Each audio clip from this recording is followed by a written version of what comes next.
สบายดีมื้อนี้แม่แก้วพามาเอาบุญอยู่สำเขเนาะพี่น้องมาแต่ออสเตรเลียทั้งผัวทั้งเมียทั้งลูกเพิ่นมาเฮ็ดกองบวช1กองหุด1กองแล้วก็มีกองอัฐะอีกเนาะลูกสายล่าเพิ่นมาบวชแม่แก้วก็ได้มาเพาะมาโมนำเพิ่นพี่น้องไทยเมืองล่วงเฮาก็แหละเขาเจ้ามาอยู่สำเขเนาะเพิ่นมีน้องสาวมีลูกมีหลานอยู่พี่หลายเพิ่นอยู่ออสเตรเลียเพิ่นก็เลยมาเฮ็ดบุญเฮ็ดศีลอยู่บ้านเฮาเนาะโมทนาสาธุบุญนำกันเด้อก็ให้ได้บุญได้กุศลนำกันเบิดทุกผู้ทุกคนก็ให้เป็นของกินของทานแก้วทานทิพย์เนาะทานไปแล้วก็ให้ไล่มาคือเก่าโดยแม่แก้วก็รับกองทานแล้วก็ทักทายสบายดีลูกสายเพิ่นกับอันนั้นเพิ่ ลู น ก เนาะ สายกับน้องสายล่าเนาะมาบวช แดงเลยมาฮอดนี้ก็ได้ถ่ายรูปกับครอบครัวเพิ่นแล้วก็พี่น้องปองปายเพิ่นเนาะหลายคนโดยหลังจากนั้นแล้วก็มาเบิ่งแถวนอกเขาเจ้ามื้อแลงนี่สิมีเซฟลาวเดิมล่วงพระบางเนาะไทยเมืองล่วงเฮาเฮ็ดบุญแล้วแม่น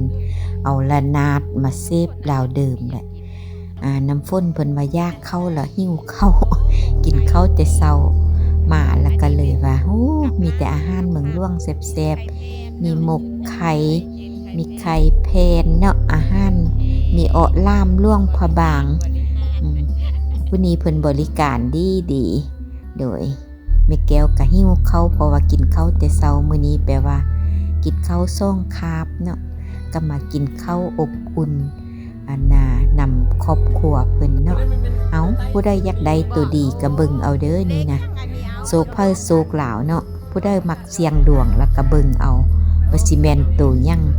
ออกเลขยังก็เบิ่งเอาโลดนะ บางเทื่อทึกเด้เนาะมีโชคมีลาภเด้ตัวนี้เป็นโตอยู่ในน้ำเพิ่นเอาออกมาให้เบิ่งเอาเด้อตาหลักใดตาใบเสียเพิ่นว่า ฮอดนี่แม่แก้วก็เลยว่าได้เวลาแล้วเนาะข้อกลับย่านมันค่ำนี่ก็ประมาณ5 โมง 6 โมงละเพราะว่าคันหมามือเบ็นก็สิมาบ่ทึกแหละมันไก่บ่เคยมาเนาะโดยมาฮอดนี่แม่แก้วก็สิขอจบคลิปแต่เพียงเท่านี้เด้อขอบมกขอบใจหลายๆอาหารการกินแล้วก็ได้บุญกลับบ้านพร้อมเนาะพี่น้องออสเตรเลียเพิ่นก็มาส่งฮอดบอน